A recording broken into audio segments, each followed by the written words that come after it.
Bonjour à toutes et à tous, bienvenue dans La Filtrée au programme de l'émission cette semaine de la joaillerie, de la tapisserie décoration, de la peinture et puis une belle demeure, un château, le château de Montbray à Parigny-l'Évêque. On commencera avec Charles Le Tessier qui est joaillier donc, dans la cité Plantagenet au Mans, direction Beaumont-Pied-de-Bœuf avec le très bel univers d'Anne pour la peinture.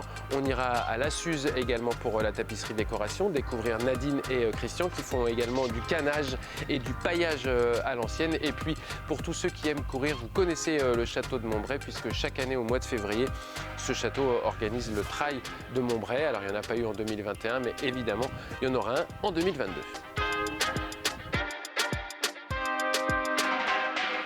Allez, on est arrivé dans le Vieux-Mans cette fois-ci pour découvrir, je crois que c'est la première fois qu'on va faire un reportage, réaliser un reportage sur ce métier de joaillier.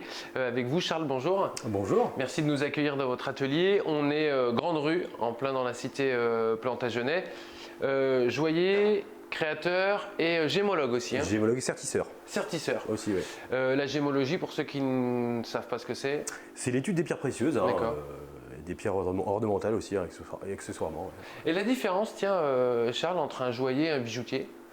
La bijouterie, c'est plutôt l'art du métal. D'accord. Et la joaillerie, en fait, c'est l'art de mettre en valeur les pierres précieuses. Et donc, on a un travail qui est, on va dire, un petit peu plus fin en joaillerie qu'en bijouterie traditionnelle. D'accord. Vous êtes installé ici dans le Vieux-Mans depuis plus d'une dizaine d'années Oui. maintenant. Qu'est-ce qui vous a donné envie d'embrasser cette carrière de joaillier C'est venu déjà assez jeune. J'aimais beaucoup les minéraux, les pierres précieuses en général, surtout les minéraux quand j'étais petit, quoi. Et puis ensuite, déjà les métiers manuels, les métiers d'art m'intéressaient quand même fortement, puisque j'ai d'abord voulu passer un diplôme de lutherie d'instruments à vent, en fait. D'accord. Est-ce que vous êtes musicien aussi? Oui, je suis musicien, oui, je joue du violon, pardon. Et puis finalement, ça ne s'est pas fait pour des raisons en fait de maître d'apprentissage, en fait, que je n'avais pas trouvé à l'époque. Et de fil en aiguille, en fait, je suis tombé un petit peu, au début par hasard, un peu dans la bijouterie, quoi. Et puis ça vous a plu? C'est quoi? C'est le travail de la matière qui vous a... C'est le travail de la matière, c'est aussi la diversité en fait qu'il y a dans ce métier-là. En fait, on est vraiment, on part du dessin pour aller vraiment après dans le choix des pierres et après vraiment travailler le métal. Donc dans le travail du métal aussi, il y a énormément de, on peut travailler par déformation, comme travailler par soudure. On peut travailler aussi autour, voilà. Enfin, il y a énormément de façons de travailler en fait, donc c'est assez diversifié. C'est important pour vous d'être joaillier, créateur, gémologue et sertisseur, c'est-à-dire qu'en fait, vous pouvez faire de A à Z un bijou dans son intégralité de A à Z, oui, c'est ce que je voulais dire. Mais... Enfin, je pense que c'est important puisque on contrôle vraiment toutes les étapes. Donc du coup, je suis en totale autonomie en fait. Ouais. Hein. Je n'ai pas besoin je dépends pas d'un sertisseur ou alors. Parce qu'il y a des joailliers qui ne sont pas sertisseurs. Ah oui, il y en a, enfin il y en a de moins en moins, mais il y en a eu pas mal à une époque, puis toujours maintenant effectivement. Donc après, c'est quoi le sertissage du coup? Le sertissage, c'est vraiment c'est l'art de faire tenir les pierres en fait dans de l'or, donc par différents procédés, que ce soit par des griffes ou des grains de matière en fait. Hein. Et c'est quelque chose que vous avez appris au fur et à mesure ou ça fait partie d'une formation supplémentaire à la formation de joaillerie? Alors moi j'ai appris au fur et à mesure en fait chez mon maître d'apprentissage de l'époque et en parallèle j'ai fait une formation effectivement, une mention à l'Institut de bijouterie de Saumur de sertissage pour pouvoir valider un diplôme quoi, à l'époque. Hein. Ouais, donc vous avez plusieurs diplômes finalement presque. Oui, voilà. C'est ça. Tout à fait, oui. Aujourd'hui, vous réalisez vos propres créations. Charles, c'est aussi pour ça que vous avez décidé à un moment dans votre carrière de vous installer? Oui, voilà, c'est ce qui me plaisait, c'est de pouvoir aussi avoir une liberté de création, vraiment imaginer des modèles, essayer de faire des choses qu'on ne voit pas forcément ailleurs, quoi. Ce que je ne pouvais pas faire avant quand j'étais à Paris, quoi.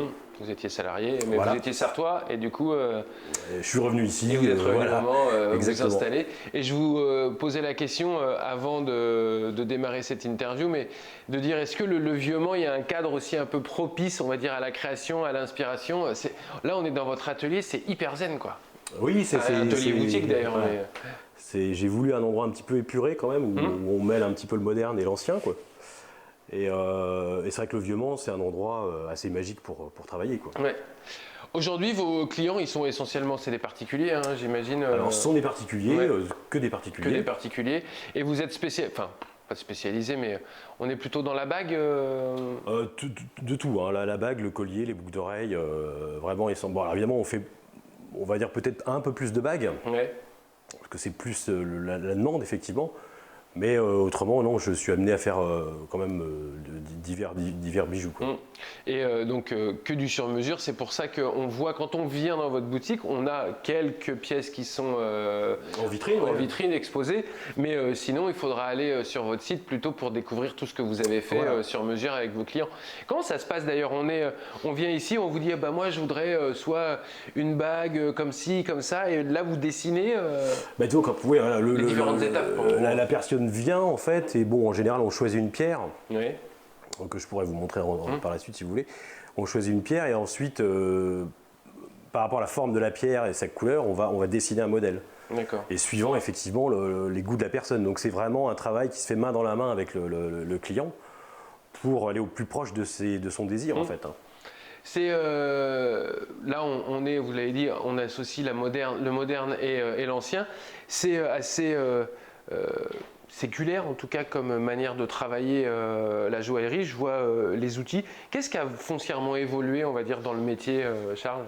Bah, ce qui a évolué, alors évidemment il y a l'électricité pour la plupart des outils de perçage. Ouais.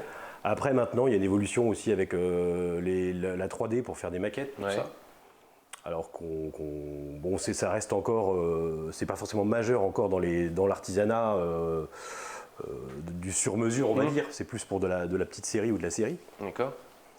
Et puis après, effectivement, il y a les microscopes binoculaires Ouais, aussi. c'est ça, c'est ce qu'on voit ici. En fait, ça voilà. vous sert à quoi, Charles? À sertir.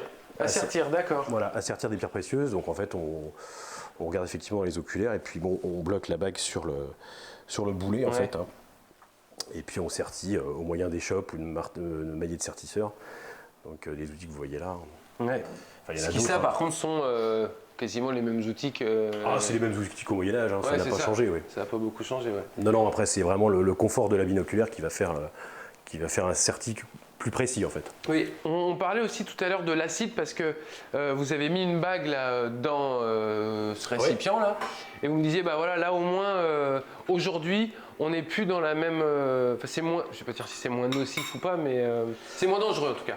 Ah, disons que oui, sur les produits chimiques, on essaie d'avoir des Ouais, mais c'est bien quand même. Les fournisseurs nous proposent des produits qui sont plus adaptés justement à des univers un petit peu confinés. Et qui permettent de ne pas avoir de problème de santé, effectivement, et Bah ouais, c'est important. de respirer plus facilement, quoi. Avec une petite hotte Tout à fait. au-dessus, voilà. Les différents outils là, parce que c'est très beau en fait. Moi, je suis arrivé ici, j'ai dit oh, c'est beau quand même. Alors en plus, on précise, Charles, c'est vous qui avez réalisé tous vos meubles, hein. Ouais, tous les établis, je les ai fabriqués moi-même, ouais. Vraiment à la dimension de l'atelier, puis selon le confort que je voulais. Ouais, c'est ça. Le confort que je voulais. Donc les différentes machines là rapidement. Alors là, c'est de laminoir en fait. Oui, d'accord. Ça c'est pour. Quand on regarde par là, on voit que c'est pour en fait aplatir les plaques d'or, Ouais. les lingots d'or et pour faire des fils aussi. Ouais. Alors après, on a un tour pour façonner soit des alliances, des tours complets diamants, des choses comme ça, soit pour façonner aussi des médailles aussi en gravure autour. D'accord. Ça c'est pour écrire, hein. Ça, c'est une machine c'est mécanique beau, à graver les alliances, Ouais. tout à fait. Ça c'est rigolo. Ça aussi c'est nouveau ça. Oh, c'est Non, assez ancien. c'est assez ancien. Oui, c'est dans les années même 1890, ça existait Ah ouais, déjà. d'accord. Ah bah, pas Génial. cette machine-là, mais Oui, j'imagine, voilà, il y ouais. en a des très anciennes. Après, tout au fond, vous avez le banc à polir, alors là qui est important quand même, mais bon, Ouais. qui est moderne, mais qui permet de polir, en fait, de faire la finition du bijou. Ouais. Donc avec une table aspirante qui récupère toutes les poussières d'or. Ouais, ça c'est pareil. Voilà. Et vous les conservez, j'imagine. On les conserve et puis on les recycle, Ouais, c'est ça. Ouais. puisque l'or est une matière quand même qui coûte assez cher, donc on recycle tout même les sacs aspirateurs de l'atelier, tout ça, quoi. Aujourd'hui, l'or est toujours plébiscité dans les bijoux, Charles? Alors, essentiellement l'or aussi, oui, l'or et puis le Or platine. blanc, or jaune? L'or blanc, l'or jaune, alors Ouais. peut-être plus l'or blanc, un petit peu plus. L'or rouge aussi, qui est pas, Ah oui, pas d'accord. mal revenu à la mode, ouais. Ok. Et puis le platine aussi, pour des raisons, on va dire, comment dire, de couleur en fait, ce qui est un métal qui reste très très blanc, un petit peu plus blanc que l'or blanc en fait. On l'a dit au début de l'entretien, vous êtes également gémologue. Vous avez, vous, des pierres que vous appréciez particulièrement ou en tout cas que vous aimez proposer peut-être aux clients qui auraient l'habitude, je sais pas, du saphir, du diamant, Ouais, voilà, ouais. et que vous proposez autre chose, quoi. Si, tout à fait. Alors j'aime beaucoup pas mal de variétés de grenats en fait qu'on trouve, depuis longtemps d'ailleurs, mais qui ne sont pas forcément souvent proposés, comme le grenat de Zavorite en grenat vert, il y a des grenats jaunes du Mali aussi. Vous fournissez où d'ailleurs pour tout ça? Directement là-bas? Alors ça m'est arrivé de me déplacer, ça m'arrive D'accord. encore. Mais autrement, j'ai des chasseurs de pierres en fait qui Ouais. vont eux-mêmes en fait trouver des matières que je leur demande. Super. Ou alors eux me proposent aussi Ouais. des choses qu'ils ont trouvées eux aussi. Voilà. D'accord. Ah, c'est Ouais. marrant ça. Et donc vous continuez encore et encore à essayer de trouver de nouvelles pierres ou de nouvelles manières peut-être de les travailler. Je ne sais pas si. Alors pas de nouvelles pierres en soi, puisque bon, mais il y a beaucoup de pierres qui sont pas forcément connues, comme le spinel ou les, Ouais. voilà, qui sont des pierres quand même très intéressantes. Et on essaie de trouver des couleurs en fait qui sont peu faciles à trouver dans la nature, donc ça reste assez compliqué, mais c'est intéressant. Les clients, ils sont réceptifs justement à ces nouvelles pierres que vous leur proposez ou vous sentez qu'ils disent ah mais moi je voulais un diamant, je prends un diamant ou un saphir? Ah non, ils sont très réceptifs. Ouais. En général, les gens qui viennent me voir en fait ont déjà une approche différente Ouais. du bijou qu'ils veulent faire créer. Ils ne viennent pas chercher un produit de consommation en fait, hein. Donc déjà, ils préfèrent privilégier l'originalité, la rareté, Ouais. voilà, le caractère unique en fait du bijou, quoi. D'accord. Et donc de la pierre cherchée, quoi. Mais évidemment, ils viennent voir un créateur, un joaillier, avec tout son savoir-faire et tous ses conseils. Vous êtes ouvert quand, Charles? Je suis ouvert du mardi au samedi, D'accord. de 10h à midi, 14h, 19h. Puis autrement, c'est sur rendez-vous quand c'est en dehors de ses horaires, quoi. Ok, et puis on peut aller voir vos créations, donc ici évidemment, et puis sur votre site internet. Sur le site internet, oui, tout à fait. Eh bien ça marche. Merci beaucoup, Charles. Merci.